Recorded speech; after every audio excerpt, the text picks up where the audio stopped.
প্রত্যেক দিনের মতো আজও চলে এলাম। বন্ধুরা, তোমরা সবাই কেমন আছো? আশা করি ভালোই আছো। আমরাও ভালো আছি। আজ হচ্ছে রথ।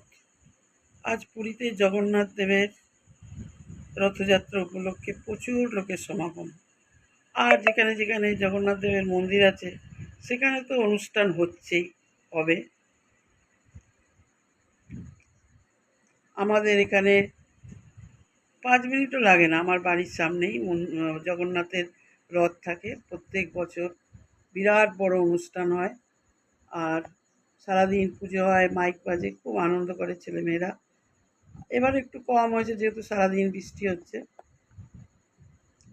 জগন্নাথ দেব তো ভক্তের মাঝখানে থাকতে ভালোবাসে, মানুষজনের মাঝখানে থাকতে ভালোবাসে।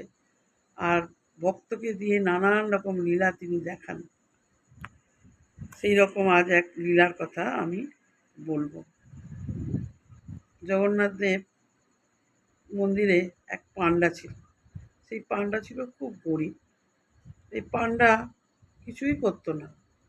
তার সংসার ছিল, স্ত্রী আছে, সন্তান আছে, কিন্তু সে মন্দিরে বসে দিনরাত ঠাকুরের নাম কীর্তন করত আর ভাগবত পাঠ করত। এইভাবেই সে দিন কাটিয়ে দিত। আর তার স্ত্রী কোনো রকমে কাজ করে সংসার চালাতো।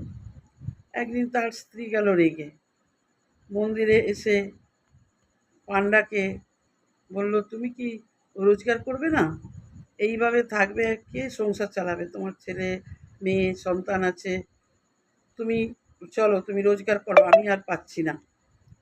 তখন পান্ডা বলে, কেন? এই প্রভুই তো আমার সংসার চালিয়ে দিচ্ছে। বলে, প্রভু চালাচ্ছে? প্রভু কি করে চালাচ্ছে? আমিই তো কষ্ট করে চালাচ্ছি, আমি আর পাচ্ছি না, তুমি এইখানে বসে থাকবে? তখন তার স্ত্রী করলো কি, সেই ভাগবতের বইটা ছিঁড়ে দিল।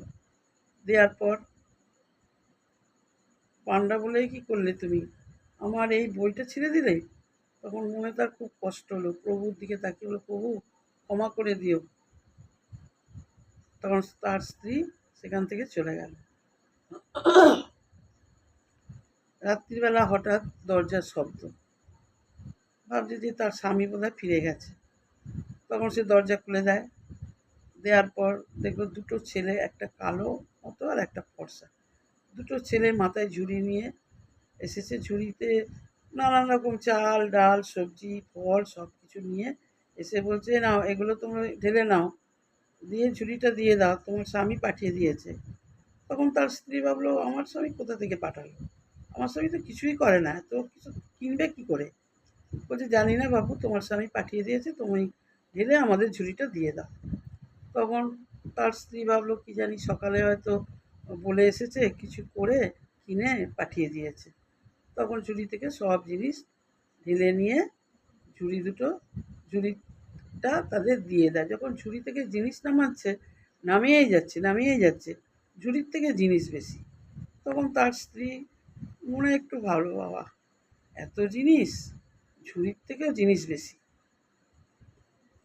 তারপর তো দুটো ছেলে ঝুড়ি নিয়ে চলে যায়। এবার সকালে তার স্ত্রী মন্দিরে যায়। মন্দিরে গিয়ে বলে, দেখে যে সে একইভাবে জোড়হাত করে জগন্নাথ দেবের নাম কীর্তন করছে। তখন বলল, তুমি গেলে না, তুমি দুটো ছেলেকে দিয়ে এত জিনিস পাঠালে, কোথা থেকে পাঠালে? তখন বলছে, কী পাঠিয়েছি? তখন বলছে, চাল ডাল সবজি ফল এত তুমি কীভাবে কিনলে, পয়সা কোথা পেলে? তো বলছে, আমি তো পাঠাইনি। তখন বলছে, তুমি পাঠাওনি, তোমার নাম করেই তো তারা দিয়ে এলো। তখন তার স্ত্রীকে নিয়ে তার জগন্নাথ দেবের সামনে গিয়ে বলল, প্রভু এ তোমার কী লীলা বলো? একটা কালো ছেলে, একটা ফর্সা ছেলে, কে তারা? আমার বাড়িতে গিয়ে এত কিছু দিয়ে এলো। তখন তার জগন্নাথ দেবের মুখের দিকে তাকিয়ে দেখলো জগন্নাথ দেবের মুখের সাইড দিয়ে রক্ত পড়ছে, 3 ফোঁটা রক্ত পড়ে যাচ্ছে।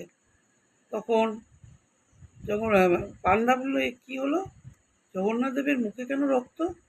তখন সবাই সেখানে যারা ছিল তখন সবাই একটা দেখলো, দেখে তো ভাবলো, কী হলো, এ কী হলো, এ কী হলো? সেই রাতেই যে প্রধান পুরোহিত ছিল পুরোহিতকে স্বপ্ন দিল যে এটা কোনো ভয় নেই, এটা ওই যে আমার আমার যে পান্ডা, আমার যে ভক্ত, যে পান্ডা দিনরাত আমার নাম কীর্তন করে, যে আমার ভাগবত পাঠ করে, তার স্ত্রী এই ভাগবতের বইটা ছিঁড়ে দিয়েছিল। সেই ভাগবত বই ছেঁড়ার পরে ৩ খণ্ড করে দিয়েছিল। সেই ৩ খণ্ডের জন্য আমার জিভও ৩ ভাগে ছিঁড়ে গেছে। সেই ৩টে ছেঁড়া দিয়েই ৩ ফোঁটা করে রক্ত পড়ছে।